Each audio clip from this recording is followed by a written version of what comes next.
출입국관리법 위반에 해당 사항이 돼서 심한 경우에는 이제 대상자까지 오르게 됩니다. 그래서 정상적인 체류 자격을 갖고 있는 분들이면 구제가 될 수 있어요. 그런 경우는 저희들이 전문적으로 도와드릴 수 있으니까.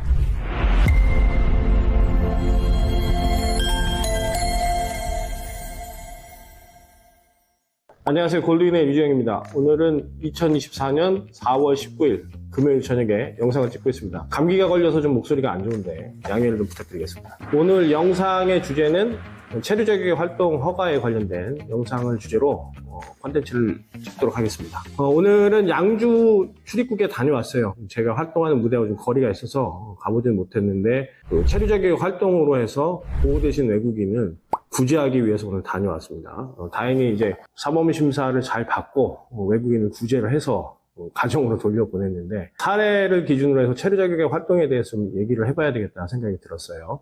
체류 자격의 활동은 말 그대로 이제 체류 허가를 받은 비자 외에 다른 목적의 취업 활동을 할 수 있도록 허가해주는 제도죠. 예를 들어 F비자 같은 경우에는 취업 활동에 대한 제한이 많지 않은데 F1, F3, 그러니까 거주 목적의 비자들은 체류 자격의 활동을 허가를 받아야만 할 수 있는 직업군이 있습니다. 예를 들면 어학 교육이라든지 예술과 관련된 어떤 특정 업종만 관련돼서 체류 자격의 활동 허가를 내주죠. 마찬가지 F1, F3 말고도 다른 비자들도 마찬가지예요. 유학생들도 같은 경우에도 아르바이트를 할 때도 반드시 체류 자격의 활동 허가를 받게 되어 있습니다. 일명 아르바이트 신고죠. 근데 이런 것들을 신고하지 않고 다른 목적성의 직업 활동을 했을 경우에는 출입국관리법 위반에 해당 사항이 돼서 결국에는 사법 처리가 되죠. 심한 경우에는 이제 강제 출국 대상자까지 오르게 됩니다. 그래서 반드시 자기가 갖고 있는 비자 외에 목적성이 있는 취업 활동을 할 때는 반드시 체류 자격의 활동 허가를 받아야 됩니다. 체류 자격의 활동 허가를 받는 것은 사실 절차 자체는 어렵지는 않은데 절차를 준수하지 않아서 받는 피해가 상당히 커요. 그래서 이 영상을 보시는 외국인분들이 계시면 반드시 체류 자격의 활동 허가를 받고 취업 활동을 해야 된다는 점을 명심을 하시길 바라고, 그런 도움이 필요하실 경우에 저희에게 연락을 주시기 바랍니다. 추가적으로 체류 자격의 활동 허가를 받지 않아서 이제 출입국에 이제 보호되시는 외국인들이 제법 있어요. 구제가 되느냐 안 되느냐는 이제 사법심사를 통해서 결정이 되는데, 이런 경우가 발생됐을 때는 빨리 저희에게 연락을 주시는 게 좋습니다. 보통 이제 고용주도 처벌받는 경우들도 있고, 불법 체류자 같은 경우에는 구제가 안 되죠.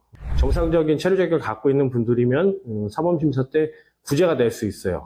구제할 수 있는 사례들이 많이 있기 때문에 그런 경우는 저희들이 전문적으로 도와드릴 수 있으니까 어려움에 처하신 분들은 저희에게 연락을 주시고요. 끝으로 이제 난민 신청을 한 상태에서 체류 자격의 활동을 할 수 있느냐, 일을 할 수 있냐 이제 문의를 해오시는 분들이 있는데, 이것은 이제 6개월 처음 G1-5를 신청하고 6개월간은 취업 활동을 할 수가 없습니다. 그것은 이제 난민 신청에 대한 진정성에 연관을 둬서 가능한지 여부를 이제 판단하는 기준이 되고, 그래도 이제 실제 생계하고 연관이 되기 때문에 6개월 이후부터 두 번째 연장할 때는 체류 자격의 활동 허가를 받은 후에는 취업 활동을 할 수가 있습니다. 그러니까 그 점을 착안하셔서 지원 자격을 가지신 분들은 반드시 6개월 이후에 체류 자격 활동을 하시고 그 이전에는 취업 활동을 하실 수 없다는 점을 유념하신 상태에서 한국 생활을 하셔야 되고요. 체류 자격 활동 허가 중에서 지원인 경우에는 지원뿐만 아니라 주의해야 되는 직종이 있죠.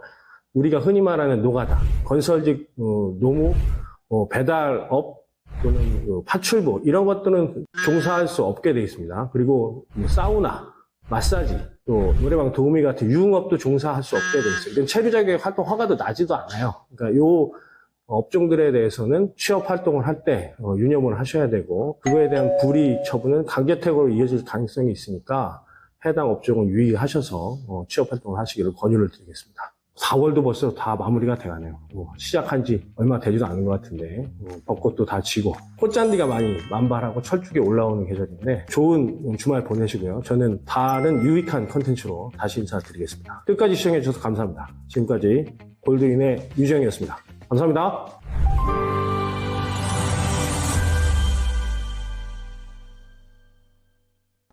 Манай гэр бүл туссан 유지영 үйлчлэгчдээ маш их баярлалаа. Тэгээ цаашдаа ингээ хамт байх боломж олгосон баярлалаа. Баярлалаа.